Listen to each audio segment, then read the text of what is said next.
ये कहानी है मंजरी की। मंजरी सिर्फ किरदार नहीं है, ये ना जाने कितनी लड़कियों के यथार्थ की कहानी है। जेठ की दोपहरी, दिन के 1:30 बज रहे हैं। पूरा गांव सन्नाटे में सो रहा है। अपने कमरे में बिस्तर पर लेटी मंजरी छत की ओर ताक रही है। मन बेचैन हो तो नींद कहाँ आती है। मंजरी अपनी उम्र की लड़कियों से कहीं ज़्यादा परपक्व और सुलझी हुई है। जहाँ उसकी उम्र की लड़कियाँ खरीदती हैं चूड़ियाँ, बिंदियाँ और साज सज्जा का सामान, वो खरीद लाती है किताबें, कवर लगी मोटी मोटी किताबें। ये उसे खूब ललचाती हैं। उन्हें सीने से लगा ऐसे आनंदित होती है जैसे कोई प्रेमिका सीने से लगाती है अपने प्रेमी को। मंजरी करवटें बदलते बदलते थक गई, पर नींद कहाँ। घर के सारे काम भी तो खत्म कर लिए। सहसा उसकी नज़र मेज पर रखी किताबों पर जा पड़ती है। जाकर बैठ जाती है कुर्सी पर, माथे को मेज पर टिकाकर सहलाने लगती है किताबों को।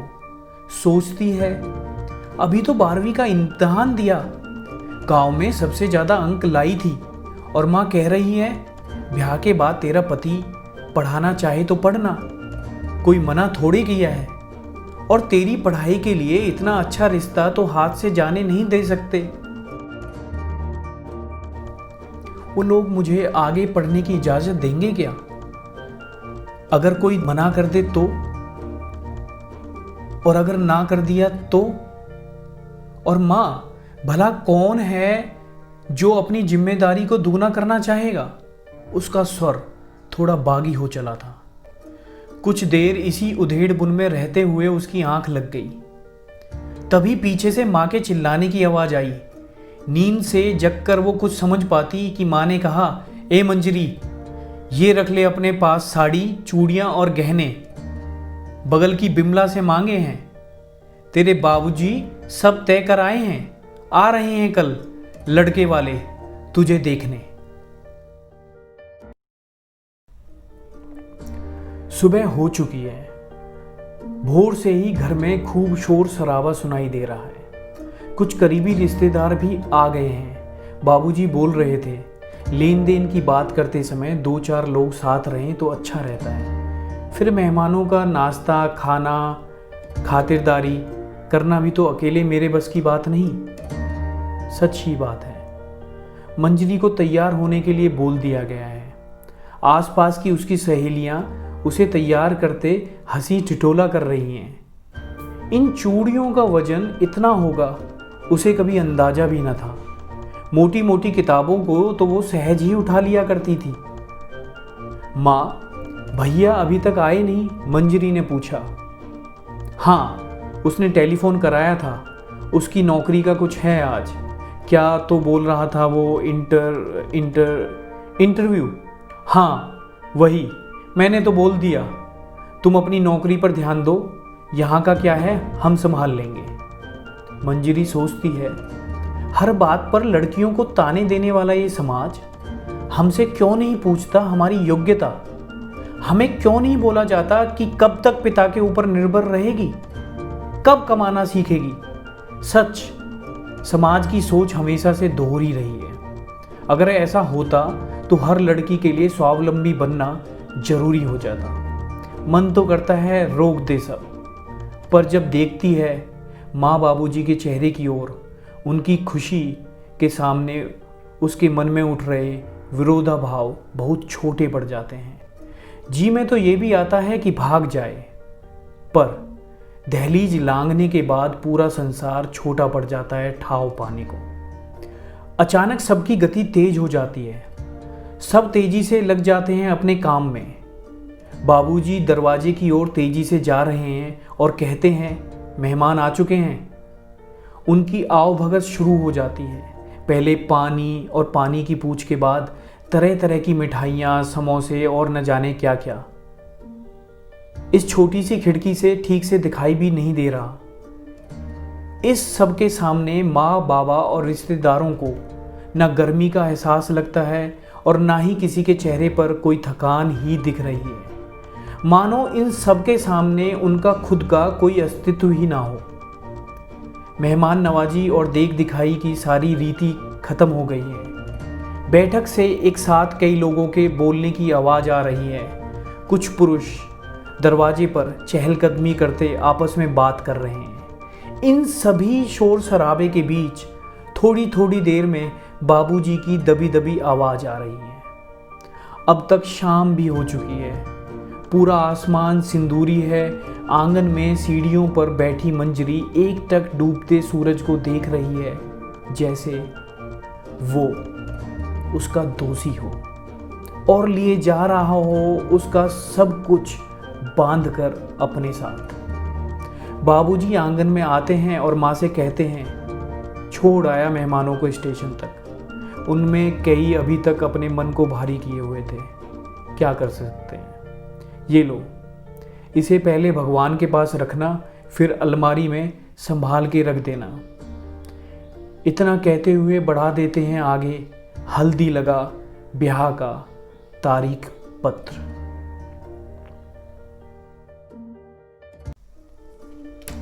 मंजरी अब विवाहित है। बड़े ऊंचे घराने में ब्याही गई है, जहां किसी भी चीज की कोई कमी नहीं है। कमी है तो वहां के लोगों की सोच में। उनकी सोच, आदतें कट्टर और महत्वाकांक्षी हैं और सबसे ज्यादा रूढ़िवादी मान्यताएं और पुरुषवादी विचारों का पोषक है उसका पति महेश। महेश अपने अहम में चूर रहने वाला युवक है और खुद को सबके आगे रखता है। उसे किसी अन्य की कोई चिंता नहीं रहती। मंजरी का होना ना होना उसके लिए एक बराबर है। कुछ ही दिनों में मंजरी को मालूम हो जाता है कि यहाँ उसके विचारों के पक्ष में कोई नहीं होगा।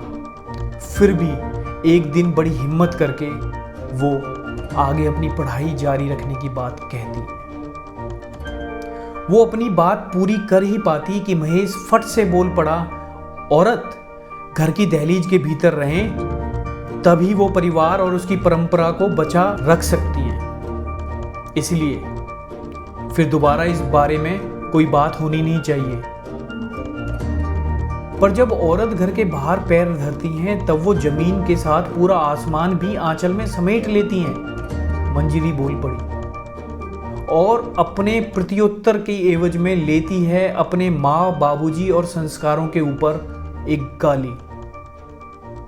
आज दोपहर माँ ने टेलीफोन किया। हाल चाल पूछने की बजाय उसने दी कुछ हिदायत।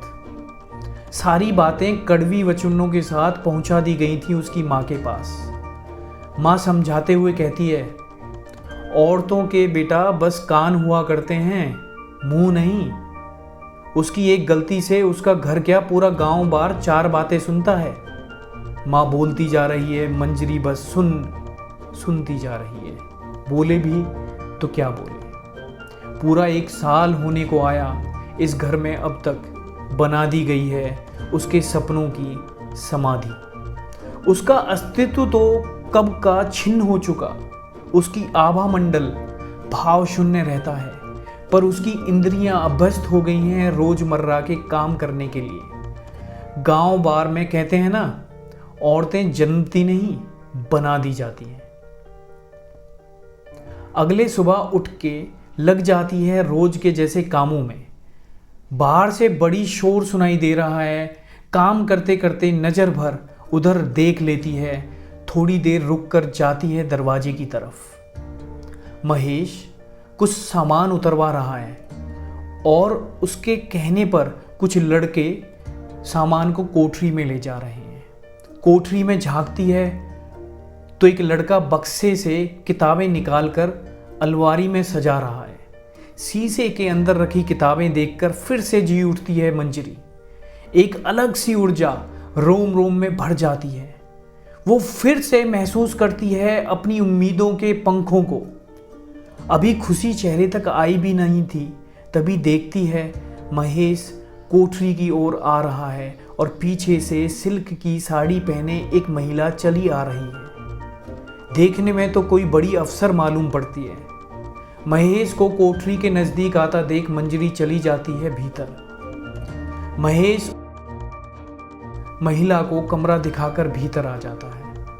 महेश हाथ मुंह धो बैठ जाता है। मंजरी खाना परोस जाती है। खाते खाते महेश कहता है, टीचर दीदी हैं, अनुरिमा नाम है, पास के कॉलेज में नई प्रोफेसर आई हैं, शहर की हैं, अपने यहाँ किराए पर रखा है। और खाने लग जाता है खाना। मंजरी को अनुरिमा का व्यक्तित्व खींचता जा रहा है। महेश के चले जाने के बाद मंजरी जाती है अनुरिमा के कमरे तक। दरवाजे की ओट में छुपकर एकटक निहारती है अनुरिमा को। वो कागज का कुछ काम कर रही है। वह दृश्य मंजरी को उसके अतीत में खींच ले जाता है। तभी अनुरिमा की नज़र दरवाजे के पीछे से आती हुई परछाई पर पड़ती है। वो उसे भीतर बुला लेती है। पहले ही भेंट में मंजरी के साफ मन से अनुरिमा को लगाव सा हो जाता है। मंजरी भी उन्हें टीचर दीदी बुलाने लगती है। जब भी कभी फुर्सत मिले वो अनुरिमा के पास जाके बैठ जाया करती है, हर बात कह दिया करती है। अनुरिमा बहुत जल्दी भांप लेती है मंजरी की प्रतिभा, किताबों से प्रेम और पढ़ने की उसकी इच्छा को। हर रोज वो अपनी किताबों के बक्से में से एक किताब दे देती है उसे पढ़ने के लिए। मंजरी के लिए अनुरिमा अंधेरे कमरे में एक जुगनू जैसी लगती है। वो अब थोड़ा थोड़ा जीना चालू कर देती है। वैसे तो महेश अनुरिमा की बहुत इज्जत और सम्मान करता है, पर मंजरी का उससे मिलना उसको खटकता है। वो नहीं चाहता कि उसका प्रभाव मंजरी पर पड़े, इसलिए वो मना करता है उससे बातचीत करने के लिए। एक दिन सुबह महेश के चले जाने के बाद जब मंजरी अनुरिमा के कमरे में गई तो वो कॉलेज जाने के लिए तैयार हो रही थी। मंजरी को देख उसने अपने पर्स से कागज निकाला और बढ़ा दिया मंजरी की ओर। ये क्या है दीदी? तेरे कॉलेज का दाखिले का फॉर्म है, अनुरिमा ने कहा। पर वो नहीं मानेंगे दीदी। मैंने लाख कोशिश करके देख ली। और उसके बाद ये देखिए। मंजरी अपने पुराने चोटों के निशान दिखाते हुए अनुरिमा को समझाती है। तू इसकी चिंता मत कर, मैं उससे बात कर लूँगी। मुझे भरोसा है वो मेरी बात मान लेगा और टालेगा नहीं। और तू कब तक हाशिया बना रहेगी? तुझे अपना पूरा पृष्ठ मिलने का अधिकार है। और जब नाम कमाएगी तो सम्मान भी अपने आप ही मिल जाएगा। पर दीदी, इसके साथ कैसे करूंगी? मंजरी ने अपने बढ़े हुए पेट की ओर इशारा करते हुए कहा। ये तो साक्षी बनेगा तेरे संघर्ष का। इसे भी तो पता चले कि इसकी मां कितनी साहसी है। मंजरी हंस के सर झुका लेती है। अब सोच मत, इसे भर दे। शाम को कॉलेज से लौटूंगी तो देना होगा। इतना कह के अनुरिमा दाखिले का फॉर्म मंजरी के हाथ में थमा देती है। दाखिले के फॉर्म हाथ में लिए मंजरी भीतर चली जा रही है। एक एक कदम के साथ खुलती जा रही थी उसके पैरों की बेड़ियां।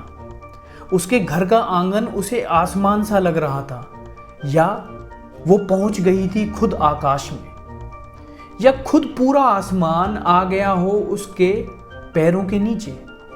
पहली बार वो देख रही थी घर का कोना कोना एक नए नजरिए से। सारा घर उसे सतरंगी लग रहा था।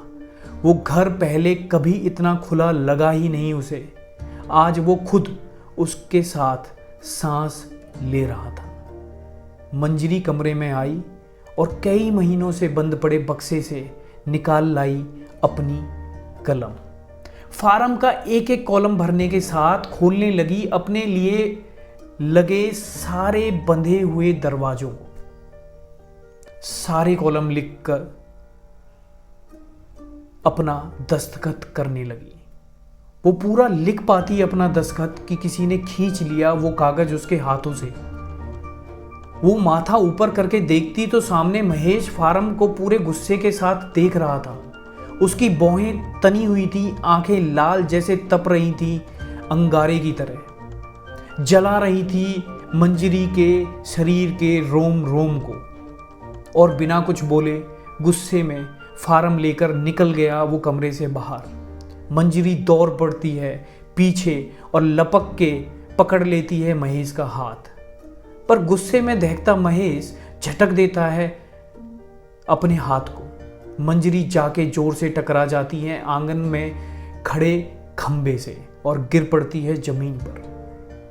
जब मंजरी ने अपनी आंखें खोली, देखती है अनरिमा बैठी है उसके बगल में और महेश दरवाजे की तरफ मुंह करके खड़ा है। महेश का सर झुका रहा है आत्मग्लानि से। शायद पहली बार गुजरा था किसी को खुद की वजह से खो देने का डर उसे।